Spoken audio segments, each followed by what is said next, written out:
Hello there, World of Tankers! Welcome to the channel. I'm, of course, your host, Droodles, Blitz, and in today's video, we are going to be talking about this Tier 6 British heavy tank, the Churchill MK VII. It is very slow, only going 20 kilometers per hour, but thankfully, as I always say about the British vehicles, is they're actually able to stay at its top speed very well. So even though this tank only goes 20, because it has a power-to-weight ratio of 10.1, that is half of the overall top speed. So because of that, its average speed is 20 kilometers per hour. Uphill, downhill, doesn't matter what you're doing, this tank will basically stay at 20, which I guess is okay. But something that is very good is the gun. This gun it's okay on the penetration, 148 on the standard, 208 on the premium. It's enough to get through basically any tier 7s, but what is fantastic is the DPM at 2073, which is enough to easily cut through tier 7 heavy tanks, let alone tier 5s and 6. But as well, it's got good dispersion at 0.326 and a great aiming time of 3.4 seconds. It's when we get to the armor that this tank becomes very, very interesting. Now, for any players that don't know how to aim at this vehicle, which is a lot, they don't realize that it's actually the sides of the tracks that are very easy to penetrate. But the lower plate and upper plate are actually very solid. In fact, if you're angling this vehicle correctly, that upper plate and lower plate are basically impervious to standard shells. And this is a Tiger 131, which has pretty solid AP penetration, as you can see, at 150. And here's the crazy thing, is that there are tier 5 vehicles, of course, and tier 5s are really going to struggle to get through this frontal armor, as you can see. So yeah, the armor on the tank is good. It's very good, in fact. You can get a lot of bounces. The sides are super troll, so it's good. But it does have that massive track wheel weak spot, and all you got to do is really aim, I'd say, at an angle like this, and just aim right there, and you easily penetrate the tank. So it's great, but as well, it's very weak. And the other big disadvantage of this vehicle is the gun depression, sitting at 4 degrees. Yes, that is right, only 4 degrees of gun depression. That is atrocious. Now, our team has 2 tank destroyers. Sorry, like stuttered there. But yeah, we've got 2 tank destroyers, and the enemy team has 3, which is getting me nervous. This tank only goes 20, as we did say, which means for me to turn around and go to my normal spot, go all the way around through, it's going to take me so long, I really just don't have the patience or the willpower to do that. So we are driving forwards. And, well, the only heavy tanks they have is the M6 and the VK3006. So, VK3601, should I say. Sorry. I'm losing my mind. I really didn't get much sleep last night, so I'm just... that's what's going through my mind right now. But either way, let us speed in the position. And when I mean speed, I mean slowly hurtle my way up into the front line, which is impressive. I'm actually very surprised that we are in the front line. Now, speaking about armor, did get a nice bounce there, but we also somehow managed to bounce the upper plate of an LTTB. Don't really know what to say about that, and there you go, getting penned by the Dicker Max. This is just not well so far for our vehicle, but we're putting on our adrenaline here. Let's see if we can get some shells in. There's 2 shots in, and look at that, another bounce for the Churchill. So we've gotten 2 bounces so far, and even though we've been penned quite a bit, the great thing about this vehicle is that it, as I said, it's got a lot of hit points. In fact, we're sitting at 1,200 hit points with this tank. We've gotten 1 shell into the LTTB. Let's see if we can get some more out. Let's go for that track wheel. Ah! Man, that is really, really sad there. And with that, we are in a terrible, terrible situation. Thankfully, my teammates are holding this line for me. They were actually able to finish off that VK36. We do have that LTTB, which is a very big threat for me, but for the most part, not super worried about that LTTB as of right now. Let's get a... I don't know if I want to play with that. I'm going to be all too honest here. Let's get a shot into the LTTB. Turn the turn, and yeet! There you go. Nice shot. Did manage to finish him off, and now we got vehicles like the SU-100Y after us. Now, again, I don't really know what to do here. We got to be careful. As I did say, the track wheel is a big weak spot of this tank. But that's not going to stop me from getting shells in. We've got the Easy 8 off to my side. There's a nice tap into him once. And of course, let's see if we can get some more out. That good DPM here coming in handy. Boom, another nice shot into the Easy 8. And now we've got vehicles like the M6 off to the side, which we are also aiming in on. Although M6 actually has some very, very sturdy armor, as you can see. We're going to side scrape this vehicle. There you go, another nice bounce. As you can see, the armor is fairly reliable on the Churchill. And what that means is you can get some really, really solid bounces out in this tank. There's another nice tap into you. We got the WZ Blaze off to the side. Let's put on our auto aim and boom, there you go. He's taken out.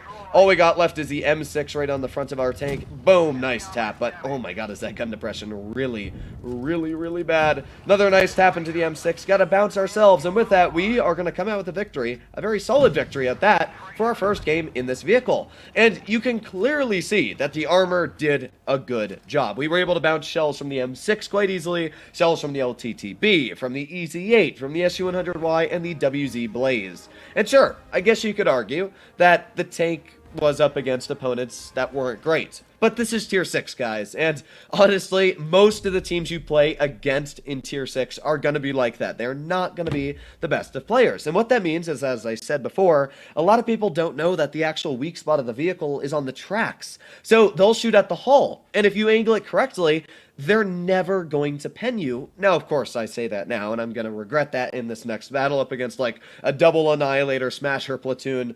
You know, I'm a little worried about that. But for the most part, most people do not know how to shoot this vehicle, and what that means is you can get a lot of bounces, but we are up against a Tiger P and an ARL-44, and those two tanks alone have fantastic penetration, and judging that I only have a KV-2 on my side, not only just a KV-2, but a stock KV-2. And what gun is that guy running? I can't tell. I think he's running the top gun. Oh, wait. Is he? Yes, he is running the top gun. It's always hard. He's running a completely blacked out camo, so I just literally could not see what he was running on his tank. But here we go. The speed shall be immense. I believe in you, AT. You can do this. I don't know if that's the actual top gun. I don't know how many guns the AT-8 has, but a nice thing about the AT-8 is that after the buff, that thing is actually a beast of a Tier 6 tank destroyer. I actually love running it. The nice thing about the British tanks is that, sure, they're slow, but they stay at a steady pace, and they always have great guns. And that's very true for the British heavy tank line. Even the Tier 8, the Carnarvon, even though it's not a fantastic vehicle, I can still vouch that the gun on that tank is very, very solid. So there's a nice tap into the M6. Let's wiggle the vehicle. Oof, that was a really, really nice roll from that guy. But you know what? That's not going to stop me. Another nice tap into that M6. And, well, we're just going to go for one more. Yep, there you go. M6 is taken out of the battlefield. So with that, we've already gotten one tank already just completely annihilated. Now, we do have the Tiger there. And Perfect was able to bait a shell. And boom, nice tap into the Tiger ourselves. Now, we're going to continue and try and bait more shells out of his vehicle, but, well, it looks like he's just going to not even shoot at us. That is a stock Tiger P, which makes it a lot easier on me, so there you go. Another nice tap. We are using that good DPM from the vehicle here, over-angling my sides because this tank actually has a lot thicker side armor. There you go, again, just getting another bounce in that side. This tank, as you saw before when we looked at the armor, has a lot thicker sides than it has on the actual front. So I'm just over-angling the sides here, hoping that he shoots my sides over than my actual front. And there you go again. Another bounce. Like, this is truly amazing how well it's actually doing here. Did not expect to get this easy of a game so far. But there you go. We've easily punched through the enemy team lines. And, well, now we've got an ARL. And, of course, I'm going to farm him. Now, a lot of people could say that I should be focusing on the mediums, but the reason I always kill AFK vehicles, and I've got a solid reason for this that I always say in all of my videos, is that AFK players tend to come back. I don't know why it is, but they just always tend to come back. So I'll turn around, I'll stop my focus on this guy, and then I'll get shot, and that'll be my regret. So here we go. We're still doing okay. There's a nice shot into the Blitz 9000, and of course, because I've tracked him, and I've got such a high DPM, this guy, he is in a world of trouble. So here we go. Let's just continue to get more shells down to that Blitz 9000. Now we've got the Slits falling over here. There's another nice tap out into you. Then we can just continue to slowly push our way on up. You're dead. And all that's left is a vehicle like the SU-152. Again, just easily pumping shell after shell after shell into the enemy opponents. There's another tap in. And all that's left is one more shell. And we should be able to take him out. Boom. There you go. Taking him off.